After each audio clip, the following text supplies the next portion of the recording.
Ya. Baik, kita mulakan dengan bacaan Al-Fatihah. Bismillahirrahmanirrahim. Alhamdulillahirrahmanirrahim. Rahmanirrahim. Maliki yaumiddin. Iyyaka na'budu wa iyyaka nasta'in. Ihdinas siratal mustaqim. Siratal ladzina an'amta 'alaihim ghairil maghdubi 'alaihim. Baik, jadi ini adalah pembentangan untuk latihan industri bersama dengan saudara Muhammad Mukri bin Khalil. Jadi seperti mana yang saya sebutkan di bahagian chat tu, atau cara kita biasanya pembentangan latihan industri ini dia taklah rumit sangat pun. Mula-mula kita dengar pembentangan daripada pelajar, kemudian disusuli dengan soal jawab dengan pensyarah atau penyelia pun boleh terlibat sekali. Kemudian last sekali kita ada ulasan lah daripada penyelia ataupun ada perkara-perkara berbangkit lain. Baik, jadi saya persilakan Mukri untuk memulakan pembentangan beliau. Silakan. Dengar jelas tak? Dengar. Okey. Okey. Bismillahirrahmanirrahim. Assalamualaikum warahmatullahi wabarakatuh dan salam sejahtera. Terima kasih saya ucapkan kepada Encik Wan Imran. Saya Imran sebab kerana memilih saya sebagai calon yang akan diselia untuk latihan industri. Okey, pada hari ini saya ingin membentangkan latihan industri untuk sesi 2021 apa yang saya lakukan, dan untuk pengetahuan semua yang mana saya telah memilih Telekom Malaysia Berhad sebagai destinasi seterusnya untuk saya berlatihan industri. Okey, sekali lagi saya perkenalkan, saya Muhammad Mukri bin Khalil, memegang nombor pendaftaran A170630. Okey, kita pergi ke agenda pertama ya. Okey, agenda pertama saya ni. Bentar. Okey, agenda pertama ni, sebelum kita menelusuri lebih jauh apa tugasan yang telah diberikan, apa yang saya telah lakukan. So saya nak memperkenalkan dahulu kepada apa itu TM. So TM ni adalah merupakan sebuah syarikat yang mana ia menawarkan rangkaian perkhidmatan komunikasi seperti penyelesaian konferensi dalam tetap, iaitu telefon dan jauh lebar. Okey, yang kedua, selain daripada macam semua sedia maklum atau orang Malaysia ketahui lah yang TM menyediakan servis telefon dengan jauh lebar. Tak semestinya, TM juga dia menjalankan aktiviti perdagangan lain seperti menjadi pembekal kepada infrastruktur digital khususnya di negara kita ini, seperti menyediakan pusat data, cloud, cyber security, keselamatan cyber, IoT, Wi-Fi, internet yang kita gunakan sekarang ni, mobility, kandungan dan perkhidmatan pintar. Okay. So senang cakap, TM bukan hanya menyediakan untuk komunikasi saja, telefon dengan jauh lebar dan Wi-Fi, internet khususnya, tapi dia ada menyediakan lain-lain facility ataupun servis seperti cyber security dengan pusat data dan cloud. Kita pergi seterusnya pula. Okey, dalam kita dah ketahui TM tu apa, so kita nak tahu juga apa diorang punya slogan. So macam saya dah tengok dalam laporan saya ada letakkan visi dan misi. So kali ini kita tengok slogan diorang apa pula untuk tahun 2022. So untuk tahun ni TM telah mengatakan bahawa we are more than just your communication provider. We are the enabler of Malaysia digital nation, digital economy aspiration, and institution with higher purpose toward empowering digital Malaysia and making life and business easier for a better Malaysia. So maksud ni kat sini, slogan dia, TM kata dia bukan hanya sebuah syarikat komunikasi ataupun syarikat pembekal, tapi dia juga menjadi kepada pemacu ekonomi negara, dan dia juga membangunkan Malaysia ini dengan segala apa yang dia ada dengan teknologi-teknologi yang terkini. Itulah kalau nak lebih faham lah. So kita pergi yang seterusnya. Okey, slogan dah. Okey, kita pergi ke seterusnya. Iaitu Network Rollout and Operation, NRO. Okey, untuk pengetahuan, dalam TM ni dipecahkan beberapa. TM ni bukan satu syarikat saja. Dia ada anak-anak syarikat yang lain. So contoh dia macam anak-anak syarikat dia TM1, TM Point. So macam saya ni boleh dikatakan sebagai TM Point lah. Untuk yang JRC TM Point, tapi kalau yang sini, yang saya kat Cyberjaya ni dia bukan TM Point. Dia dikatakan sebagai memang TM punya main lah, company besar dia, bukan dia punya anak syarikat. So network and rollout operation ni apa pula? So network and rollout operation ni adalah salah satu cabang dia tak boleh dikatakan department, dia macam group. Macam kalau kita faham, kita masuk dalam bidang banking kan banking, contoh kita ambil syarikat Maybank, dia kata dia ada Maybank Investment, Maybank Islamic, itulah salah dia punya cabang-cabang dia. Okay, so nak tahu tak network rollout operation ni dia buat apa? So network rollout operation ni dia bertanggungjawab dalam menguruskan rangkaian dan pelaksanaan pelancaran perkhidmatan TM dengan yang kualiti yang terbaik dengan melalui amalan operasi dan corak kerja yang cemerlang. Okay. So yang seterusnya, okay, fungsi dia. Yang tadi tu agak apa panggil tu, kita boleh kata agak general lah. Sebab dia nak bagi tahu yang dia urus apa-apa fasiliti, membekalkan infrastruktur TM, dia nak bagi tahu yang corak kerja diorang yang cemerlang. So itu terlalu general. So kita masuk spesifik sikit. NRO tu buat apa? So secara spesifik ni, fungsi dia bertanggungjawab untuk menguruskan operasi serantau dalam mempercepatkan pelancaran gentian dan meningkatkan pelanggan pengalaman melalui transformasi digital. Okay, so maksud dia kat sini, network rollout and operation ni dia bertanggungjawab, dia uruskan operasi. Maksud dia projek-projek dalam pembangunan TM. Macam contoh satu tempat tu dia perlukan internet. So internet so TM dia menggunakan fiber ataupun kabel bawah tanah. So NRO ni lah dia akan uruskan untuk apa panggil tu, pemasangan lah. Itulah kalau nak lebih faham. So yang ketiga pula, NRO berusaha untuk memberikan pengalaman pelanggan yang cemerlang dan tinggi tahap perkhidmatan pelanggan, memberi tumpuan kepada operasi strategik, projek pengurusan bahan dan sumber serta pengurusan kualiti. So itu kiranya samalah maksud untuk yang kedua-dua yang atas tu. Hanya kita huraikan lebih jelas sikit lah. Okay, kita pergi seterusnya. Okay, seperti yang saya boleh lihat sinilah carta organisasi. Macam dalam laporan saya tak letak carta organisasi, saya letak ni dalam carta organisasi. So inilah yang menjadi apa panggil tu, yang menguruskan lah bagi NRO ni. Kita boleh tengok Encik Muhammad Sari bin Abdul Qudus. Lepas tu dia ni yang cabang-cabang dia lagi. Kita ada yang apa panggil Encik Mohaini bin Ahmad Basri, agent untuk bahagian resource management. Lepas tu ada Encik Kunalan Krishnan yang handle bahagian operation strategy and application. Dan untuk pengaturan yang se-email kan tu, inilah dia, Puan Suzaini bin Wan Sulaiman. Dia bukan hanya menguruskan bahagian QMS, dia bukan hanya memainkan peranan sebagai apa panggil tu dalam dia punya department je lah.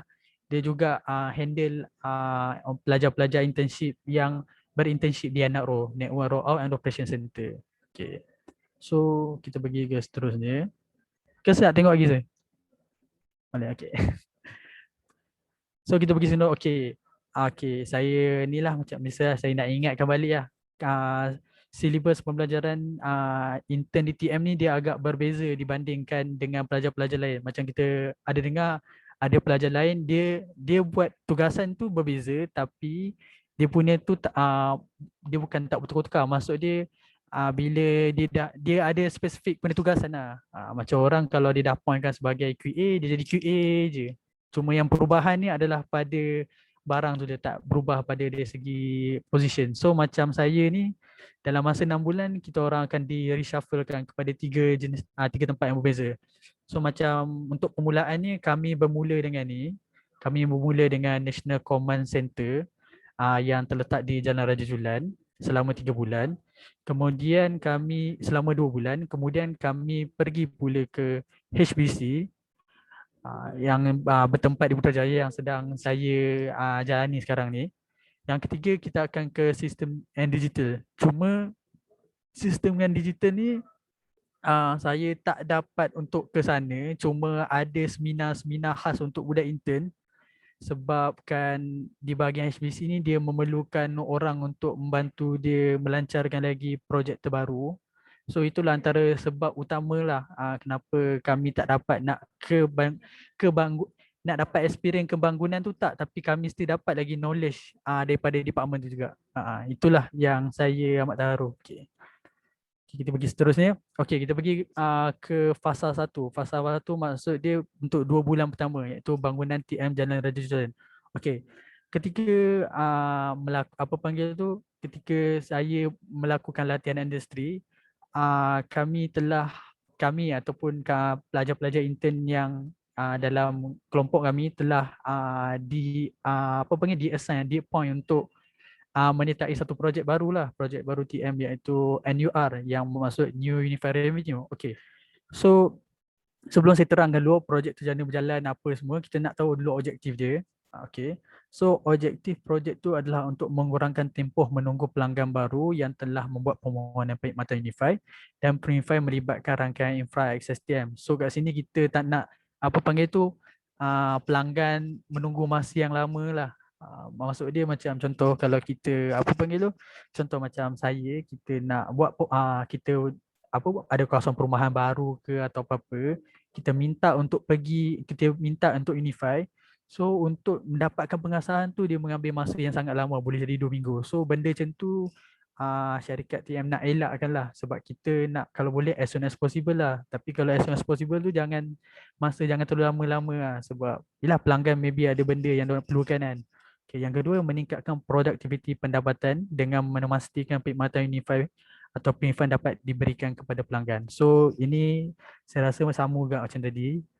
Cuma yang tadi lebih kepada mengurangkan tempoh, cuma meningkatkan produktif pendapatan. Ini lebih kata kepada ekonomi TM sendirilah. Okay, seterusnya ini kita masuk kepada apa panggil tu? Macam mana ini keseluruhan projek lah. Maksud dia macam mana NUR ni berfungsi. Okay. Okay. Okay, kita terangkan semua senang. Okay. Kita boleh nampak kat sini kan, ada beberapa step yang perlukan. Okay, kita akan mulakan dengan sini dulu lah. Demand ticket creation. Okay, frontline ni kita boleh kata sebagai customer service. So apa-apa customer service atau seller Unify atau ejen Unify macam kita tahu kan.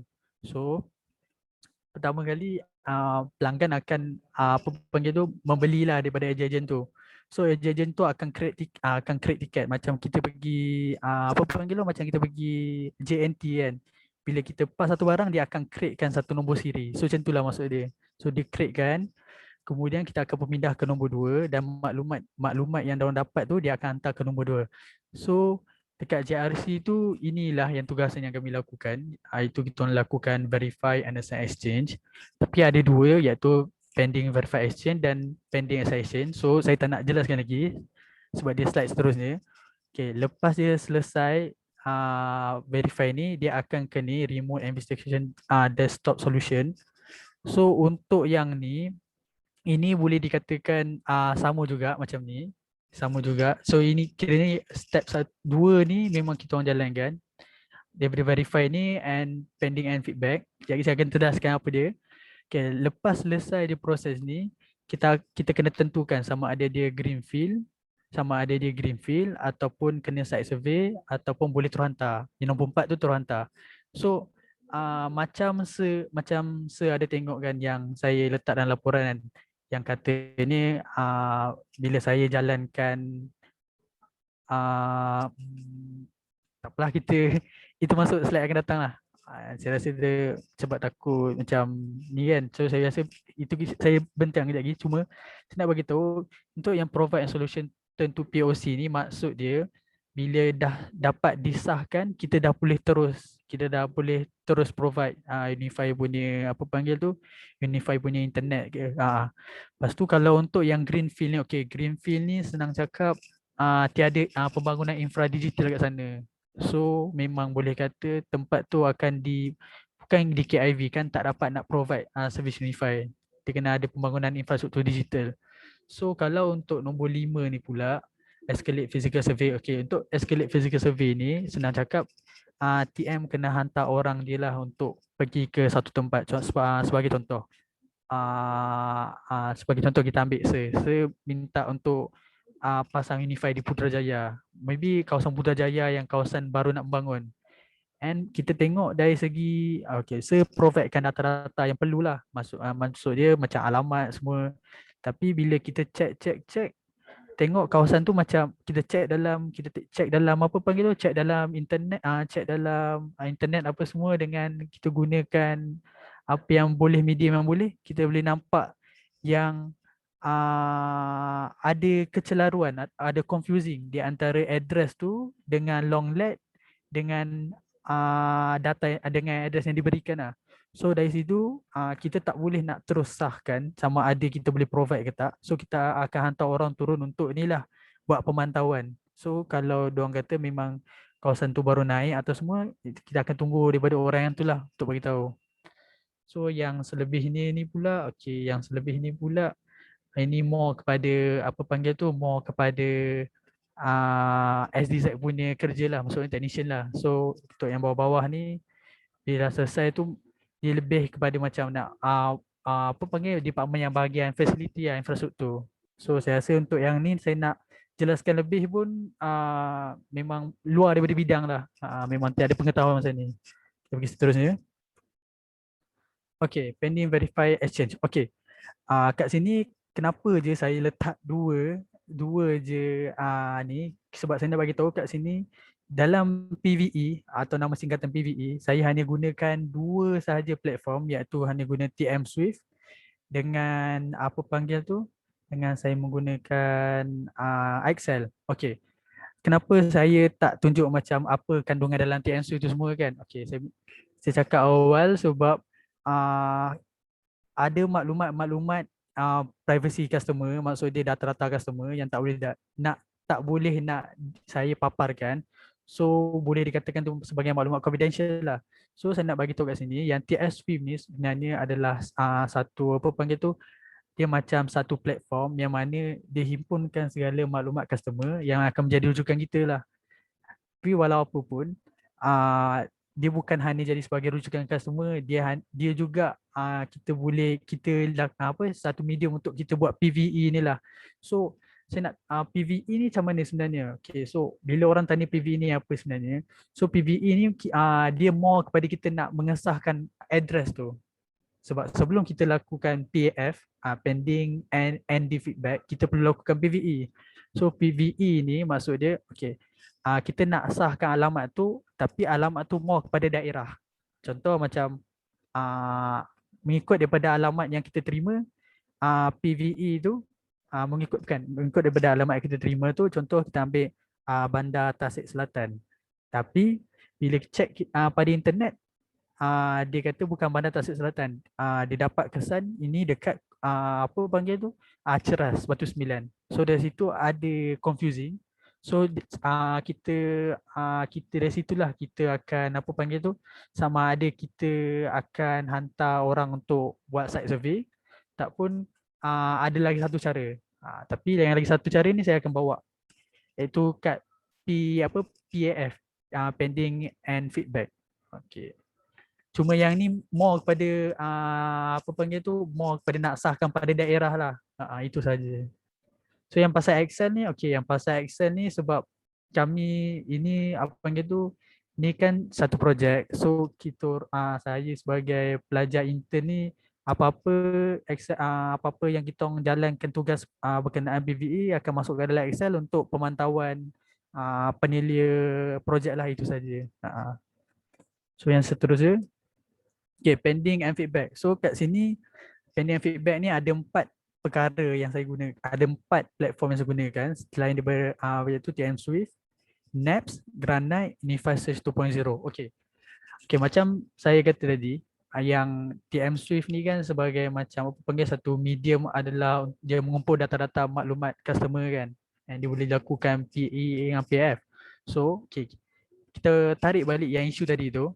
Lepas je kita dah sahkan alamat dia, kita perlu lihat juga, kita akan pergi ke NAPS. NAPS ni function dia adalah untuk kita tengok dekat satu kawasan tu ada infra ke tak ada infra. So dekat NAPS ni lah permulaan sama ada kita nak mengkategorikan satu kawasan tu adalah greenfield, brownfield, tak pun jendela. Okay. Sebelum pergi lebih jauh, saya terangkan dulu jendela, greenfield, brownfield apa dia sebenarnya. So jendela ni dia boleh kata sebagai projek kerajaan. So kalau projek kerajaan ni semestinya lah kalau kawasan tu tak ada infrastruktur digital memang kita kena buat. So itu dah lain. Okay. So kita pergi kepada brownfield and greenfield. Okay. Brownfield ni pula adalah dia merupakan satu ukuran luas yang mana satu kawasan tu, maksud dia macam contoh kita ambil satu kawasan tu ada rumah dengan ada tiang. So dekat dekat situ kita nak tengok kalau rumah tu agak jauh daripada tiang TM, iaitu kurang daripada 290 meter, kita boleh kategorikan sebagai brownfield. So kita boleh terus apa panggil, kita boleh terus hantar untuk pemasangan Unify. Tapi untuk rumah yang luar daripada 290, kita akan letakkan dia sebagai apa panggil tu, greenfield. So greenfield ni adalah apa panggil tu tiada infra. So untuk yang tu kalau dia di greenfield tapi dia nak guna Unify juga, so macam kita tahulah kena ada pemasangan tiang semua kan, pacak tiang, itulah sebenarnya. So yang seterusnya kita pergi ke Unify Search. So Unify Search ni dia actually dia more kepada PVE tadi. Cuma dia boleh guna dulu sekali lah. Sebab apa panggil tu, Unify Search ni nak dibandingkan Snap lebih detail lah berbandingkan Unify Search. Itu saja.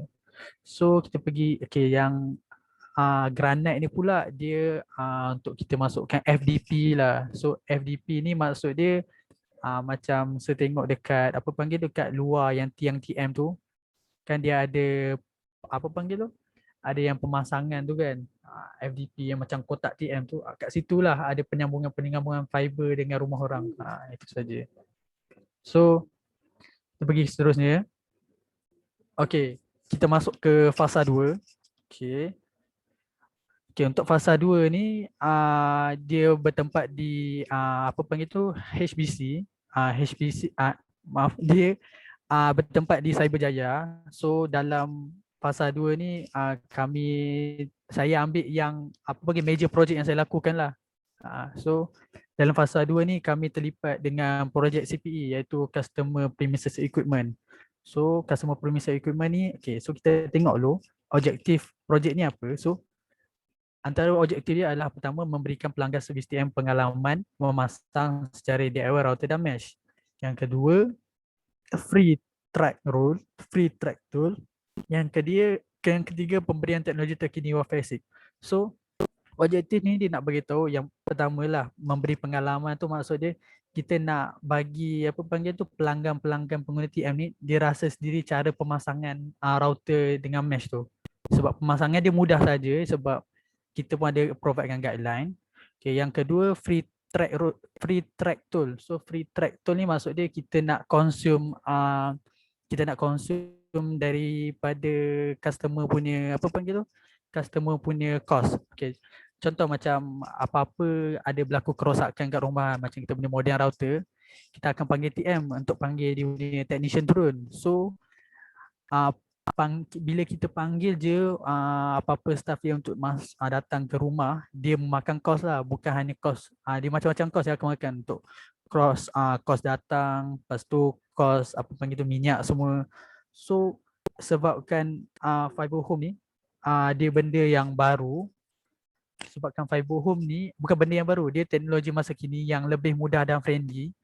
So kita nak elakkan daripada banyak kos yang pelanggan kena bayar. So sebab itulah kita bagi dia seperti inilah. Okay, kita pergi yang seterusnya. Okay, seterusnya inilah tugasan saya lah dalam kata mudah. Kita apa panggil tu, tugasan saya boleh kata sebagai helpdesk function lah. So kat sini saya bagi tu proses mengkonfigurasi. Okey, untuk projek CPE ni, okey, pada permulaannya untuk boleh kata 1 bulan pertama ni kita menggunakan apa, fiber home punya router. So kalau fiber home punya router apa panggil tu, kumpulan sasaran kita adalah pada TM punya apa panggil, TM punya staff sendiri lah. So kalau kita tengok kat sini ni, saya ada pecahkan kepada Wi-Fi dan internet. So kat sini slide ni saya nak terangkan apa panggil tu macam mana saya beri assist untuk customer dia configure Wi-Fi dengan internet. So Wi-Fi dengan internet ni dua benda yang berbeza. Wi-Fi tu apa panggil tu kalau yang pemahaman saya yang Wi-Fi tu more kepada router gitu tu dan internet tu more kepada yang fiber yang penyambungan pada modem baru disambung ke router. So untuk kita mula dengan Wi-Fi dulu. So Wi-Fi ni kita apa panggil tu kita just nak tukar nama Wi-Fi kita saja. Contoh macam dekat UKM kan dia guna contoh kita ambil sebagai My UKM. So kita configure untuk hanya tukar nama dan password dia saja. So kalau internet so internet ni dia yang sama ada nak membenarkan apa panggil tu internet tu dapat masuk ke dalam router ke tak. Maksud dia internet tu masuk ke modem atau router. So tugas saya lah kalau contoh saya ambil satu isu ada masalah pada customer internet kat rumah dia tak capai. Wi-Fi ada tapi internet tak ada. Maksudnya so Wi-Fi dia maksud dia connection dia dengan handphone atau device ada tapi internet tak ada. Dia tak boleh nak browse apa. So kat sinilah yang saya akan lakukan. Saya akan saya akan guide dia untuk configure dengan masuk kat belah kiri ni satu laman web yang ada dalam guideline bagi tu. So sini saya akan apa panggil tu? Saya akan bantu dia configure and dia sendiri akan tarik supaya sistem tu hantar internet ke tempat dia lah. Itu saja. So seterusnya okey. Ini apa panggil tu? Okey, selain daripada saya jalankan function sebagai helpdesk function, so saya juga ada jalankan analisis data lah. So analisis data ni macam boleh tengok saya ada kategori kepada tiga, download, ping dan upload. So untuk yang bahagian atas ni macam saya boleh nampak yang banyak-banyak apa panggil banyak-banyak data ni, ini adalah raw data mentah. Dan bila kita tengok yang bawah ni bila dia start jadi kecil ada lulus drop ni semua ni, ini adalah apa panggil tu data yang telah diproses lah. So data ni okey macam download ni okey macam ni kita more nak tengok pada capaian internet lah, dia punya kelajuan capaian internet customer. So kita akan proses data tu, kemudian data tu akan dihantar pada MCMC ya, Multimedia Communication untuk di audit. Ini data ni kita di request daripada kita punya government lah untuk kita untuk audit kita punya internet sama ada mencapai standard ke tak. So kalau tak capai standard dia akan penalty dekat TM lah. Ni salah satu kita punya monthly punya komitmen lah untuk setiap customer kita ni. Kita akan hantar by monthly ke MCFC untuk divalidate data semuanya. So daripada based on yang data yang kita hantar ni, dia akan pula select dua customer ni, dia akan pergi sendiri dekat site customer untuk test sama ada valid tak data ni. So daripada situ dia akan dua test lah. Kita buat remotely dengan dekat site lah. So yang ini akan dipublish dalam MCFC punya website lah, sama ada berapa TM punya internet dia punya audit sama ada boleh capai minimum standard ataupun tak.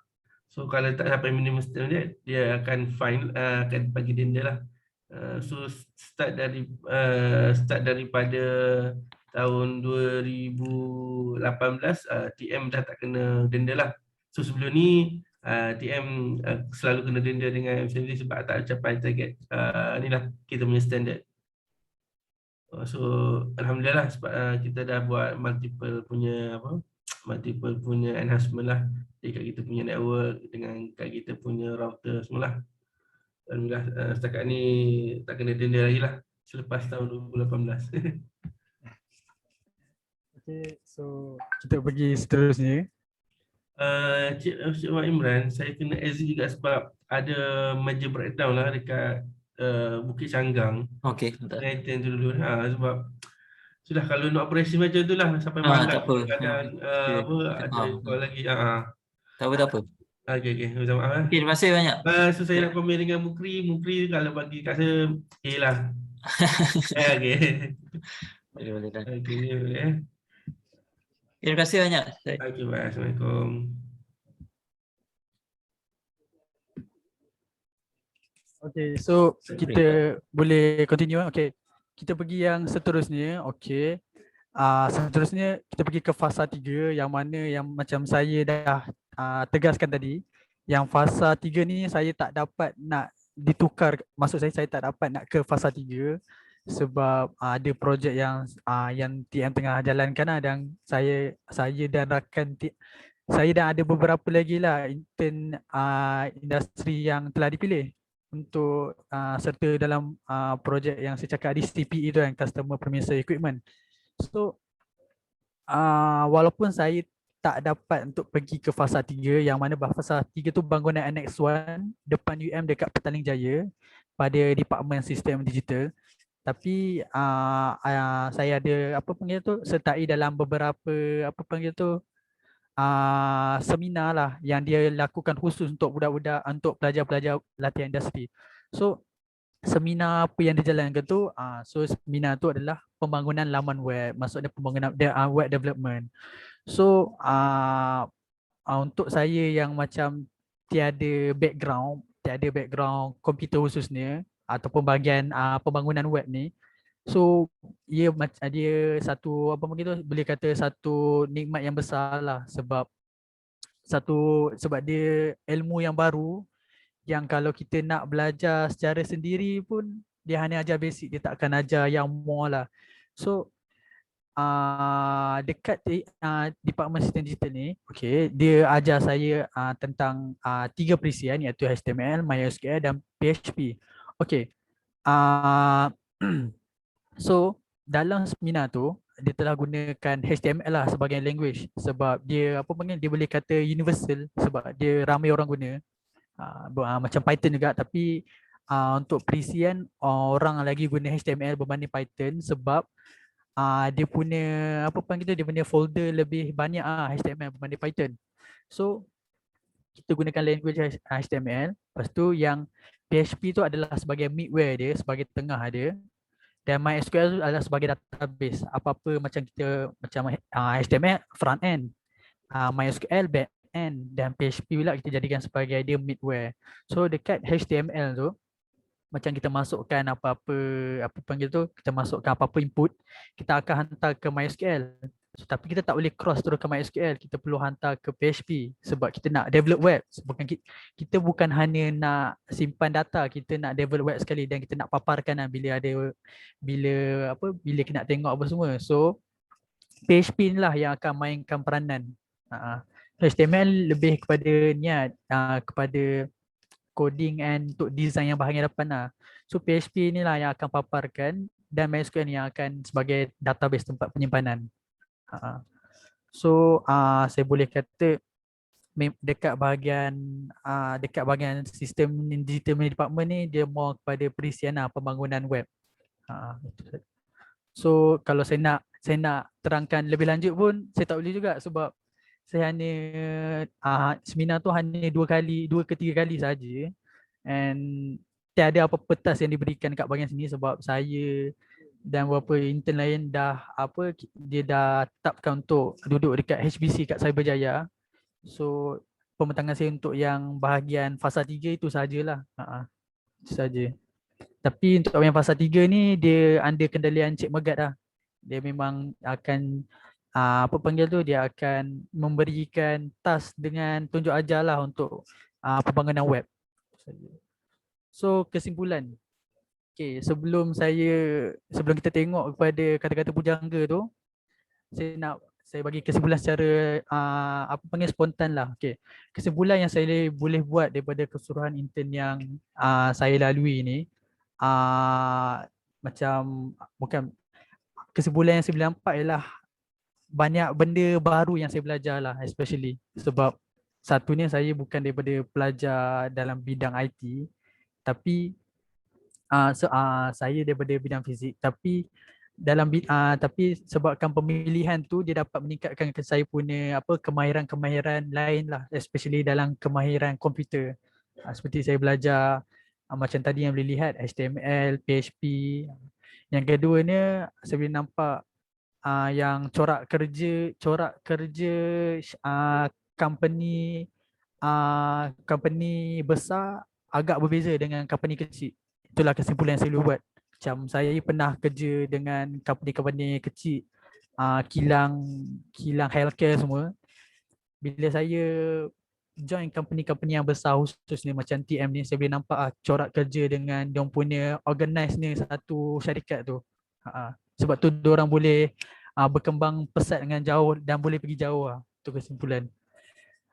Dan yang lain pula saya boleh kata pasal surrounding kerja kat sini pun sangat berbeza lah. Macam pengalaman juga saya nak cakap, pengalaman saya kerja di company kecil. Dia punya sebab bila kerja di company besar ni, kita akan mula duduk dengan orang-orang yang profesional. So orang-orang profesional ni pemikiran diorang lain dan idea diorang lain. So saya boleh nampak lah dari segi, saya boleh dapat bezakan thinking mereka yang kerja company besar dalam bidang profesional berbanding mereka yang kerja dengan company yang kecil tapi bahagian yang boleh kata bahagian production manufacturing tu. So sebelum saya habiskan 5 pundangan ni, saya nak sampaikan satu kata pujangga daripada Imam Syafi'i. Jika kamu tidak tahan dengan lelahnya belajar, maka kamu harus tahan dengan perihnya kebodohan. So saya nak boleh cakap kat sini, walaupun saya seorang pelajar fizik tapi terjun ke dalam bidang IT, tak semestinya saya tak mampu untuk gendong satu tugas walaupun dalam bukan bidang yang saya belajar. Itu saja. Tapi pastikan kita kena ada kegairahan dengan kena ada semangat lah untuk belajar benda baru tanpa menunggu siapa yang untuk tanpa menunggu siapa untuk menolak kita dahulu. So sungguhnya kita sendiri perlulah menggerakkan hati dan diri serta jiwa untuk mempelajari ni. Itu saja. Sekian, terima kasih. Okey, terima kasih banyak Mukri. Jadi kita ada beberapa, dia tak ada had masa pun. Aku rasa pembintangan yang kau berikan ni ialah dia agak lengkap dalam arti kata dia memberitahu, dia memberi gambaran lah apa yang kau dah lakukan. Aku rasa kau pun telah menerangkan kau buat apa dalam keseluruhan struktur tempat yang kau buat latihan industri ni kan. Yalah macam kau sebut, dalam fizik kita tak diajar, yalah kita pernah bincang ni banyak kali kan, bila kita belajar fizik ni dia tak semestinya mempersiapkan kita untuk satu jenis kerja kan. Dia sebaliknya dia melatih kita untuk berfikir dan untuk mencari maklumat, untuk berfikir dengan kritikal semua tu kan. Jadi mungkin apa yang aku nak tahu adalah ada tak benda yang sebelum kau mula LI tu kau anggap sesuatu, lepas tu bila kau dah buat LI dan dah habis LI ni benda tu dah berubah. Jadi apa perkara yang berubah sebelum dan selepas kau buat LI? Okey, untuk yang soalan saya, okey. So saya tanya saya, apa perkara yang sebelum dan selepas saya buat LI dia berubah? Dia sebab yalah, so bila kau pilih tempat tu mesti kau ada expectation je. Okey, PM mungkin aku akan buat kerja ABC. Tengok bila kau masa buat LI tu, aku tak buat pun ABC, aku buat DEF. Jadi tapi bila kau fikir tapi sebenarnya yang ABC tu yang salah, sebenarnya anggapan kau yang awal tu yang salah. You know that kind of, maknanya aku nak tahu ada tak benda, ada tak, bukan in a way macam sangkaan juga lah kot, sangkaan kau yang berbeza dengan yang berubah setelah kau mengikuti latihan industri. Okey. Okey, untuk soalan saya tadi tu, okey. Macam saya cakap tu, ada sangkaan tu semestinya ada sebab apa panggil tu? memang saya first sebelum saya pilih intern dekat TM ni, memang saya fikir untuk ni lah, untuk timba ilmu sepenuh ni lah dalam 6 bulan tu sepenuh ni pasal pembangunan web. Tapi bila dah habis intern tu memang bukan dah habis intern, maksud saya bila saya dah masuk saja tu tengok dia punya syllabus tu memula agak boleh kata macam agak sedih lah sebab dia tak menepati apa yang saya nak. Tapi bila tengok bila untuk macam kita tahu kan, bila kita masuk satu benda tu kita ada hari orientasi dia kan, dia akan terangkan macam mana perjalanan dalam masa berapa bulan berapa tahun kan. So bila saya tengok, bila dia explain tu, walaupun sangkaan saya salah tapi saya still bersyukur sebab dia bukan hanya mengajar saya dalam dalam benda yang satu iaitu pembangunan web, tapi dia melatih saya untuk benda lain seperti bahagian leadership, communication. So bagi saya dia punya perancangan tu lebih melengkapi lah berbanding daripada sangkaan utama saya lah. Itu saja. And itu sajalah. Mana yang lagi mencabar nak mengurus perisian ataupun nak mengurus orang pada pandangan kau? Well, dia dua-dua tak ada cabaran je kan, tapi yelah dia bila macam aku sendiri kan, bila kita semakin meningkat usia tu dan kita sedar yang dia tak kisah betapa banyak kau tahu pun, tapi kalau kau tak boleh mengawal diri kau dan kau tak boleh membuatkan orang berminat tentang apa yang kau tahu, yang ni kita tak boleh, kita tak tahu macam mana nak membaca orang, macam mana nak bergaul dengan orang. Segala pengalaman, segala ilmu kita tu tak akan berguna juga. So macam pada aku sendiri, macam semakin aku berusia ni, semakin aku sedar yang actually nak kata kepimpinan tu penting bukan juga, tapi kemahiran mengawal diri, ilmu untuk mengawal diri, untuk kenal diri, dalam dia kata apa benda yang buat kau trigger, apa yang buat kau sedih, apa yang buat kau marah, apa yang buat kau suka. Aku rasa semakin aku berusia, benda-benda tu yang aku lagi peka lah berbanding dengan fizik kuantum ke astrofizik ke macam tu lah. So macam aku just nak tahu pandangan kau tentang benda tu lah. Untuk pandangan saya berkenaan mana lebih susah untuk mengawal orang atau mengawal perisian. So pada pendapat saya lah, yang lebih susah adalah mengawal orang berbanding perisian. Sebab apa? Sebab mengawal perisian ni kalau kita dah ada basic dan kita dah basic kita kuat,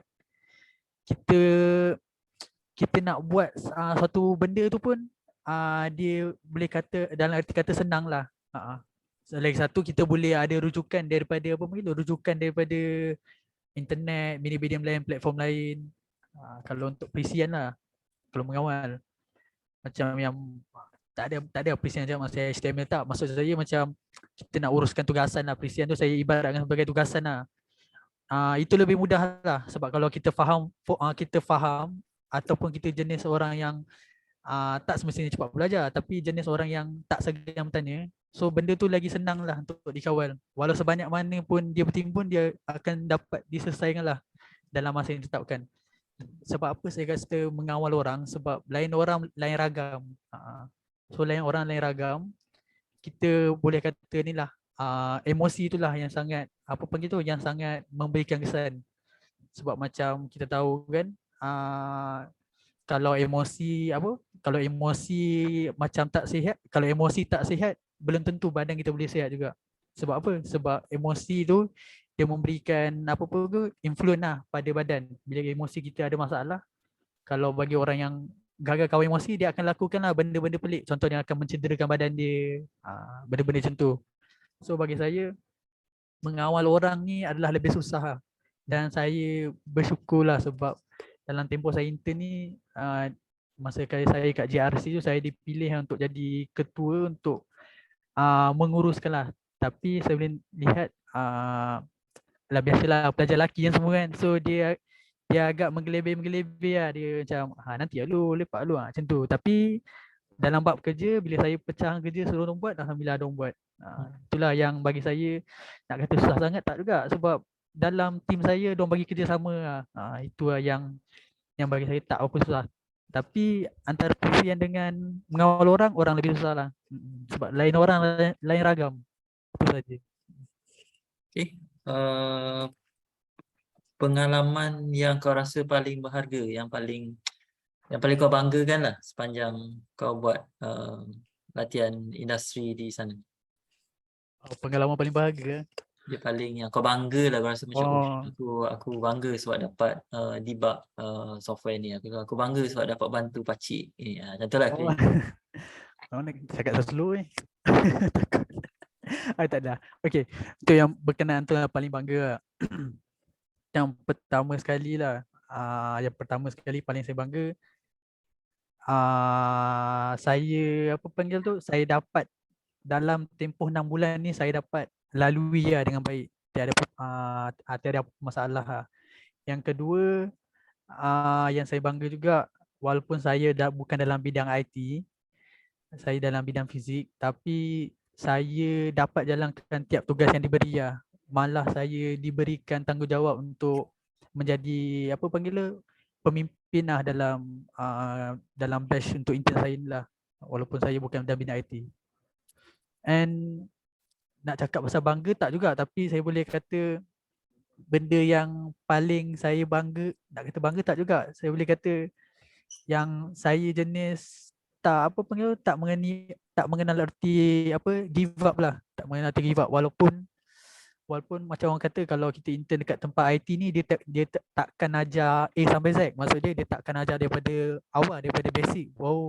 Daripada basic, lepas tu nak ajar sampai advance, tak. Tapi saya bangga sebab diri saya sendiri ambil inisiatif 2 atau sebulan sebelum nak intern tu, saya sendiri belajar software. Tak kisah apa jenis software pun. So dari situlah yang saya dapat, tak nak kata gambaran tak juga, boleh kata macam apa-apa jadi, saya tak ada timbul rasa panik lah, yang boleh buatkan saya agak macam kaku lah kalau nak buat satu tugasan atau perkara lah, especially dalam pembangunan perisian. Itu saja. Aku rasa apa yang aku suka adalah sebab kau bandingkan pengalaman kau buat latihan industri di TM dengan pengalaman kau bekerja sebelum ni. Jadi sekurang-kurangnya you have a frame of reference of what to expect when you work. Dan aku rasa itu bernilai untuk kau. Kalau bandingkan dengan pelajar lain yang tak pernah ada pengalaman bekerja apa-apa. Jadi aku rasa pengalaman latihan industri boleh jadi satu yang agak mengejutkan untuk diorang lah. Macam diorang tak ada kerangka rujukan untuk bandingkan sama ada okey ataupun tidak. Jadi aku rasa itu kelebihan kau lah dalam hal ni. So yalah, macam kau kata, akhirnya kemahiran yang paling penting adalah kesediaan untuk belajar tapi kita pun maklum yang nak ada kesediaan untuk belajar tu pun dia nak mencapai tahap tu pun dia perlu banyak step-step sebelum tu kan. Kita kena tahu apa yang kita tak tahu, apa yang kita tahu, semua tu lah. Soalan aku yang terakhir, dan yang ni lebih kepada fizik sikit lah kiranya. Kalau kita lihat dalam sejarah telekomunikasi lah, bidang telekomunikasi kan, kita mulakan dengan telekomunikasi menggunakan wire dan telegraf, electric telegraph. Kemudian kita telekomunikasi tanpa wire, guna gelombang radio semua ni. Kemudian telekomunikasi sekarang dia dah berpindah kepada optik, gantian optik, guna cahaya semua. Jadi setiap satu kemajuan ni, setiap satu tahap ni, dia berkait rapat dengan perkembangan dalam bidang fizik juga. Ada teori-teori fizik yang mendasari setiap satu ni kan. Kalau telekomunikasi menggunakan wire, dan kita kena tahu macam mana gelombang elektromagnet tu dia mengalir dalam wire tu kan, konduktor.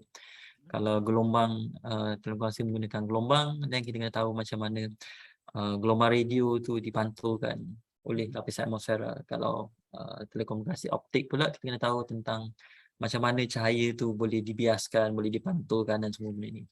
Jadi ni aku minta kau buat ramalan lah, sebab aku tak tahu sangat pasal perkembangan dalam bidang telekomunikasi ni. Satu adalah apa perkembangan seterusnya, right? So kita ada daripada wire, kemudian tanpa wire, kemudian kita optik. What's next? What is the next? Apa yang kau nampak sebagai langkah seterusnya? Dan itulah soalan je. Itu soalan je. Alright. So ramalan akan datang ah. Hmm. Sekejap bagi saya a few Hmm. second jap. Okay. So ikut daripada yang tanya saya lah, kita bermula dengan gelombang, kemudian berubah kepada konduktor kan, pengalih. Kemudian kita berubah kepada apa panggil wireless rasa. Dia wireless, kemudian wireless of course dia dalam gelombang radio, and then you have light wave kan sekarang kan. You have, sebab tu kita ada li-fi instead of wifi macam tu lah kan. Betul. So untuk yang berkenaan yang ramalan sekarang lah, yang saya boleh nampak memang gelombang memang akan jadi sandaran utama lah. Memang saya boleh tengok bila saya apa gitu, bila saya tengok dalam apa yang TM punya, tak ada culture, boleh kata tengok macam dong ada bincang pasal projek-projek tu, boleh nampak lah memang gelombang tu memang akan jadi sandaran, sebab kita tak akan libatkan kita takkan guna lebih banyak bahan yang boleh makan kos lah. Itu satu. So yang kedua saya boleh nampak dari segi kecanggihan transmitter ataupun receiver tu. So maksud dia kat sini berkemungkinan lagi 5 atau ke 10 tahun akan datang, yang akan lebih canggih dia adalah pada transmitter and receiver dia, untuk supaya apa panggil tu, dia punya pengguna lah boleh dapat internet dengan lebih jauh. Maksud dia bukan hanya jauh daripada jarak saja, bukan macam contoh lah, kita guna handphone, kita duduk jauh maybe dalam 3 meter. Contoh itu bukan maksud pula. Maksud saya antara faktor, bukan hanya device dengan internet tu jauh je, tapi saya nak boleh kata kat sini dia punya connection tu, internet tu sendiri. Saya nak macam mana saya nak, saya nak elaboratekan senang macam ni lah. Bayangkan berada dekat lab. Sekat lab kan boleh kata hujung juga bangunan kan. Lepas tu letak saya pula dekat hujung bangunan lagi satu, maybe kat bilik seminar ke atau kat tandas. Kita hanya letak apa panggil tu, kita hanya letak satu je source, satu je router kat situ. Hanya dalam, kita tak perlukan, macam kita tahu kalau kita jauh daripada tu kan, dia akan makan masa lama kan. Maksud dia bila kita nak browse apa, dia akan ambil masa sikit kan, dalam a few second.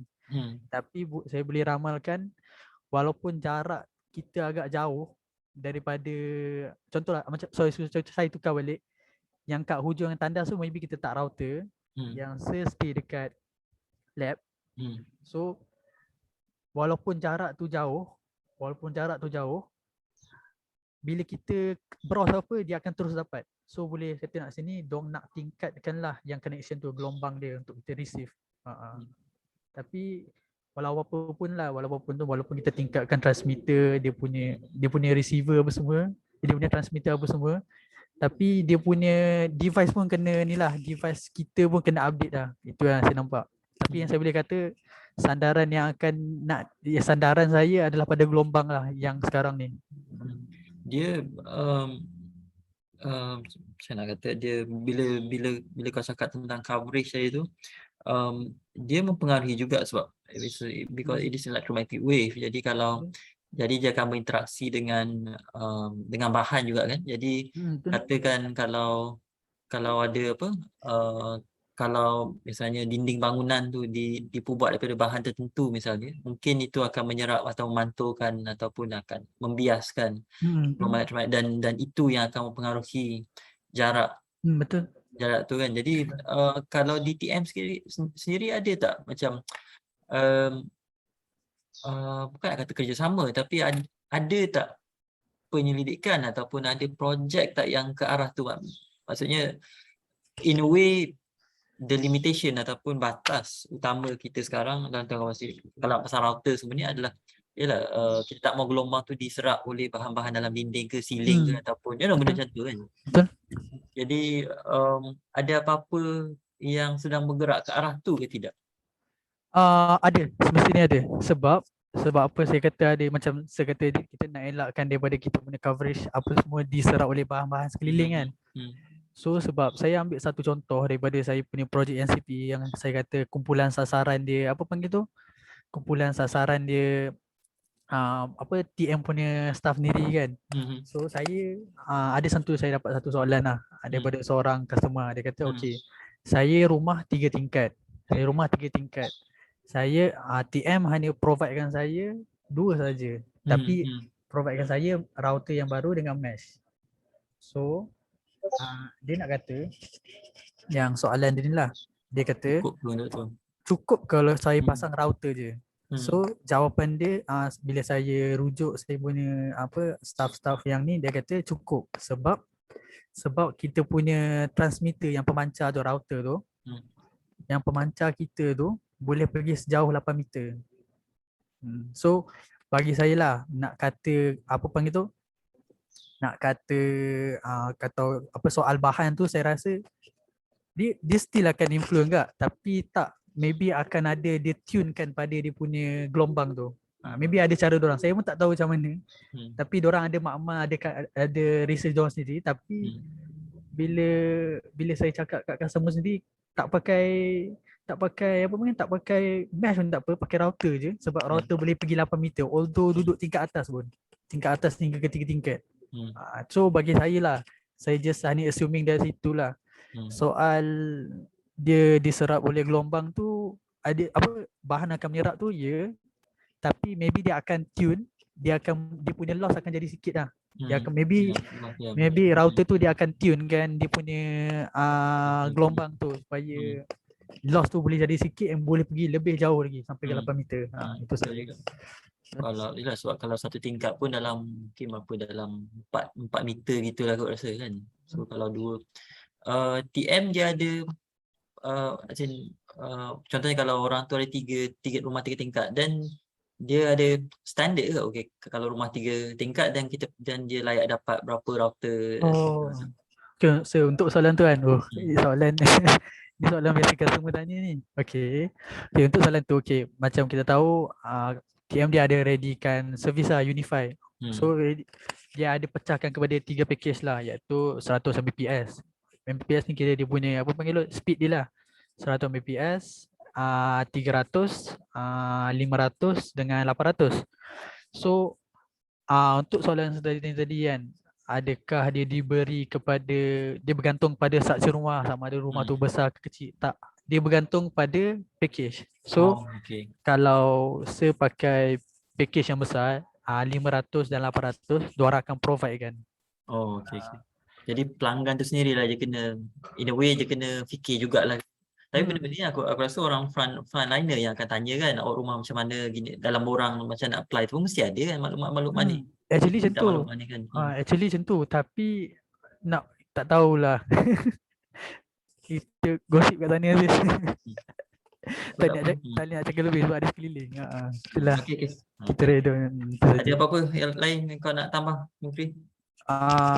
Nak tambah, ada apa-apa yang kau tak sempat nak cakap tapi kau untuk apa-apa saya rasa tak ada kot. Saya sihat je. Sihat alhamdulillah. Itu. Alhamdulillah. Okey lah ni. Aku rasa aku tak pasti sebelum ni senior pernah ada yang buat DTM ke tidak. So aku tak ada maklumat.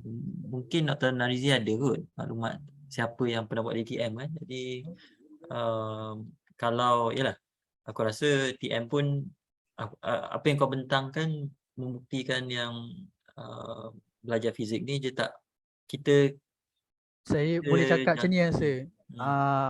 Kita belajar, macam nak cakap, tak semestinya apa yang kita belajar kat universiti tu akan digunakan. Dia 100% bergantung pada sistem yang company pakai. Kalau sistem tu tak pakai HTML, tak pakailah.